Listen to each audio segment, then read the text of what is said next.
Segment for December 7th, 1941, a date which will live in infamy. Naval and Air Forces of the Empire of Japan suddenly and deliberately attacked Pearl Harbor. The first of the explosions, the battleship Arizona, would go down to her doom along Battleship Row, unleashing the Second World War. Pearl Harbor would be a long road between Pearl Harbor and first significant American victories against the Japanese in the Pacific. In 1945, Americans take the Japanese-held island of Iwo Jima, an outskirt of the Japanese islands themselves.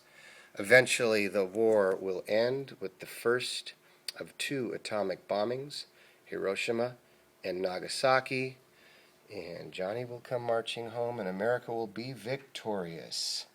And there's a lot of story to tell about that. Number 27, back to post-war America and the Cold War. East Germany. Germany, after World War II was over, was divided into East and West, and the Soviet Union got the East. In 1961, the Soviets built the Berlin Wall, which Kennedy referred to. West Berlin was surrounded by the wall. The West belonged to America, Britain, and France, the free world. Kennedy referred to the West Berlin, as an island of freedom in a communist sea. And these last remaining segments of the wall, which came down in 1989 after being erected in 1961, Kennedy said of this, "At least we don't need to build a wall to keep our people in." But East Germans were trapped. They could no longer escape to American, French, and British-held West Berlin, setting off the first of two major crises over West Berlin. One in 1947, where the Soviets and East Germans tried to shut off access to Berlin, causing America to go 1 year of airlifting all kinds of needed things, food, medicine, coal to run power plants, and then building the wall to try to cut off the escape of East Germans who didn't want to live under communist tyranny. Number 28 is going to take us to everybody's favorite great character in American history, Nixon. Of course, Tricky Dick is associated in 1972 before his resignation in disgrace in 1974 with Watergate.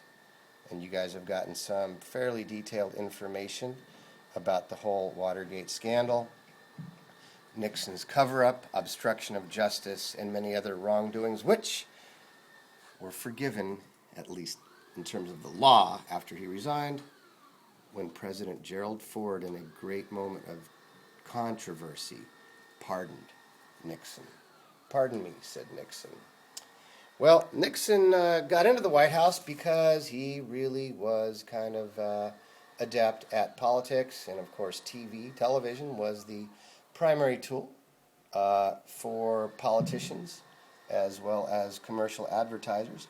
As television kind of took over the American landscape, changed the American lifestyle. Let's watch TV! Even get dressed up to watch TV in the early 1950s, impress the neighbors.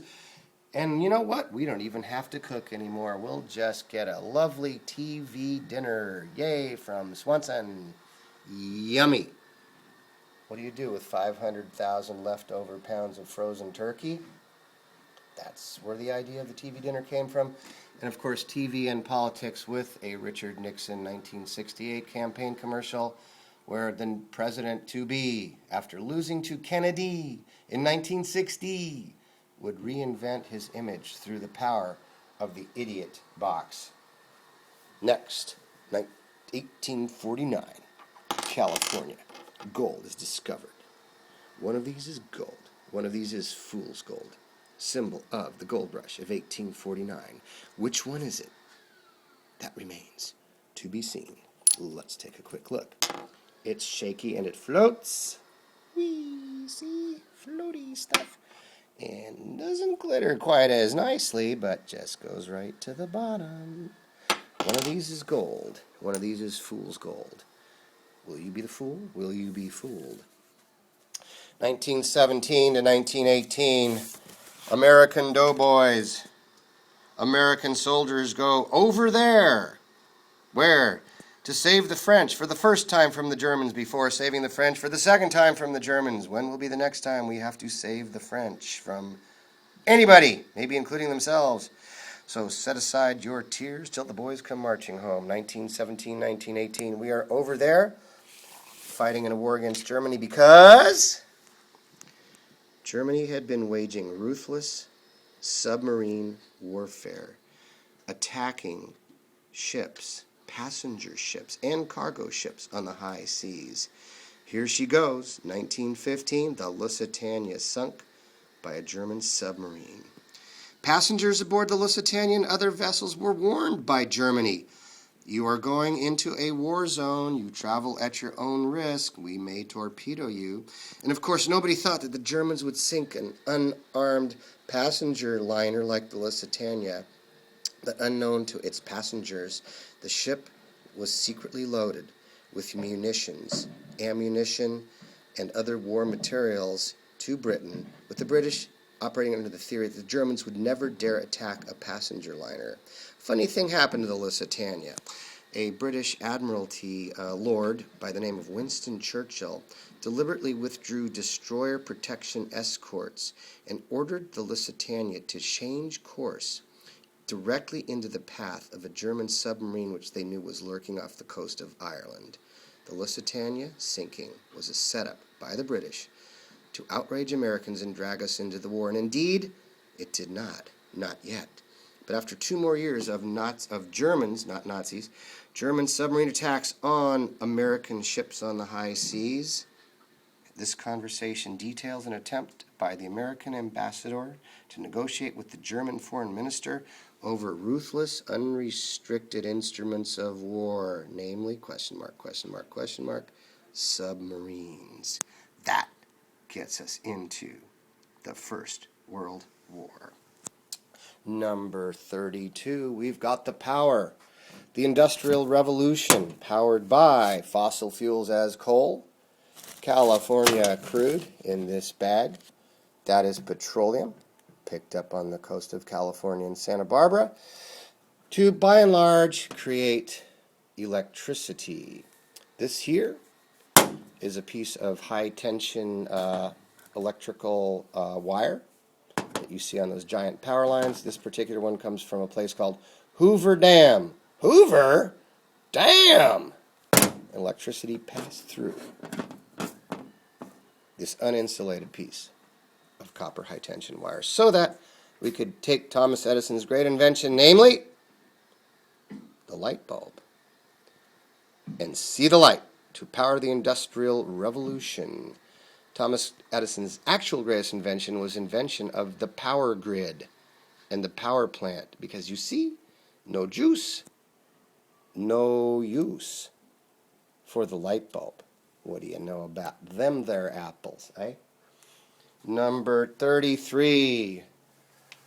Manifest destiny means the wide open West gets settled, but law is often as a sidearm along the hip of a cowpoke, of a rancher, or of a miner back in those days. And of course, criminals abounded. Black Bart, robbing stagecoaches in California. Joaquin Murrieta, where you could find his head in a jar on display after that bad guy was taken down by California lawmen. The notorious Billy the Kid, Jesse James and the James Gang, which you heard about. Hello, Billy, 19-year-old psychopathic killer. And the last of them, Butch Cassidy and the Wild Bunch, train robbers, and the Hole in the Wall Gang, Justice in the Wild West, wanted dead or alive. Finally, number 34, anti-war protest buttons from the Vietnam era, both a political and social cultural revolution involving anti-war and anti-draft. this was exactly what Mr. Freeman's draft card looked like. Problem was, it went in the lake too many times in his wallet, but still, somehow, it survived, and so did he. The notice was that you better be ready to go when they call you to go to Vietnam. And so I and other potential high school graduates had to be. But Richard M. Nixon, yay, Tricky, ended the draft in April of 1972, 1 month before my 18th birthday.